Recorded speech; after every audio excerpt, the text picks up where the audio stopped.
It's another one of my articles called Being Human 101 by Kiler Davenport. Why do some people try to disconnect themselves from being human? Why do they turn away from humanity? We are flesh and blood. We are physical beings. We must live with ourselves and inside ourselves. We must celebrate our humanness. We must live in the moment, in the now of our being. I see people all the time trying to deny who they really are. You cannot separate yourself from yourself no matter how hard you try. You are who you are, and that is it. Most of us have been taught at an early age that being human is a terrible thing, even a sin. Sin resides in that mortal body, we are told. Rid yourself of your nasty thoughts and deeds that will destroy you and everyone around you. So we try our best to find this other person, this other self, this good thought, that good deed, this selfless act. That must be it. If only we could stay here. If only we could figure out how to live in that so-called other self, it would be a perfect world. Or would it? Most people can't grasp that we are in a perfect world. The world is not confused. We are. The world is not messed up. We are. What is the world? Is it a platform, the foundation, the starting place, the origin of our being? And before the world was God. The origin of our being is not God, but the world that He made for us to come out of. We are not the essence, but the fruit of the essence. We are not the root, but a part of the branch. We are not the first or the last, but somewhere in the middle of this fantastic creation or event. One must learn just to be. Stop trying to figure yourself out. Stop trying to find yourself. You are who you are. Be content to be. Past, present, and future are now. The past is forever gone, the future an illusion of mortal mind, the present a gift to be treasured. You must live in it. You cannot run from it, even though you may try. It is here to stay, that eternal moment called the present, the now. Face it head on. Don't be afraid of it. It is okay to learn from your past. It is okay to anticipate the future. But you have to understand the future is now. Stop talking about what you did and what you are going to do, and realize they are both now this very minute. The past, present, future are now. When we are young, we tend to look toward the future. When we are old, we tend to think about the past.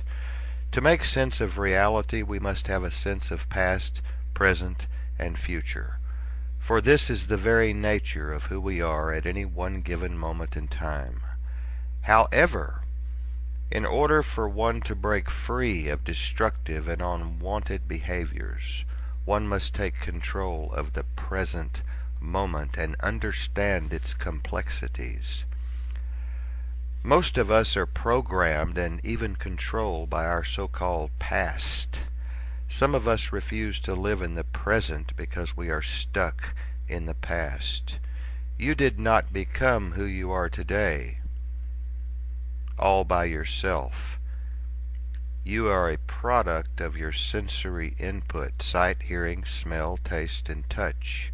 Your brain has been processing this information since you were born.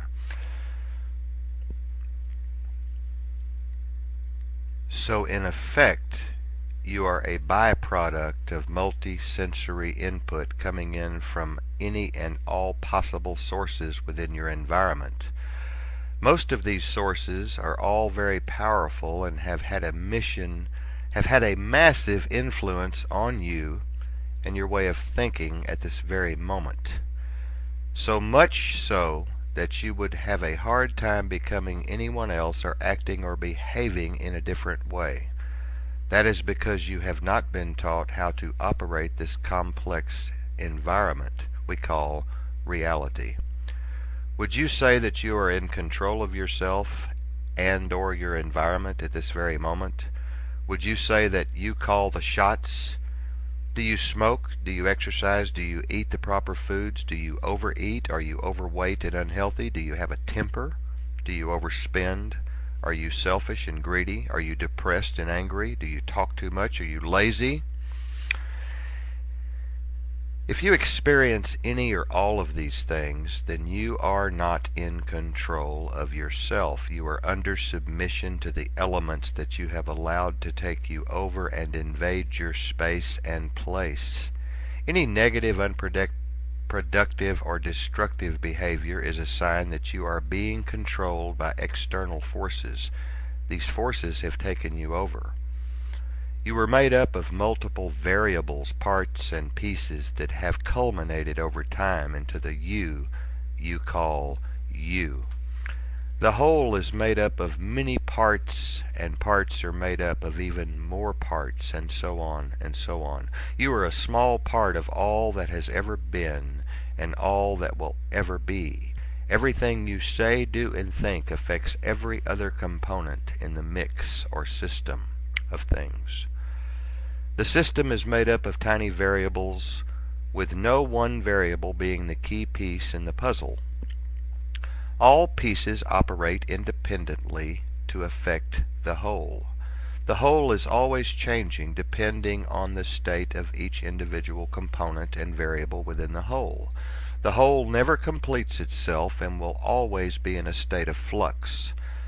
To be able to operate within the system effectively, one must be able to override fixed variables that clump together in the system and clog the flow of ideas and information relevant to positive change. The map is not the territory. Subject does not create object. All manifestations are of unknown origin and should be identified as such. To operate within the system, one does not have to understand the origin. Only the variables within the origin can be manipulated depending on the state of the source and its place in the system. All variables within the system operate at different levels and function within variable frequencies and patterns intersecting at different points. Subjective analysis versus objective reality being the key operative in the quest for balance in any one system or subsystem at any given time. Given the massive diversity of such input with multiple pattern possibilities, one can see how tangled the web of reality can become. Conflict arises and is unavoidable when multiple input variables do not coincide with each source, therefore creating tension among key players in the system. I have written many articles on communication. It is a very complex and highly misunderstood subject. We do not learn how to effectively communicate unless we take time to study the process of communication. You have to break it down, tear it apart, and dissect it. You have to become one with it. You have to really get inside it and look at it from the inside out. Anyone can make a noise. Anyone can talk. But very few people understand the art of effective communication. Before one can learn to communicate, one must first learn to listen. Very few people know how to listen. Do you know how to listen? Or are you one of those people who just can't wait for the other person to shut up so you can talk? I hope not. Good luck in your quest to learn to truly communicate.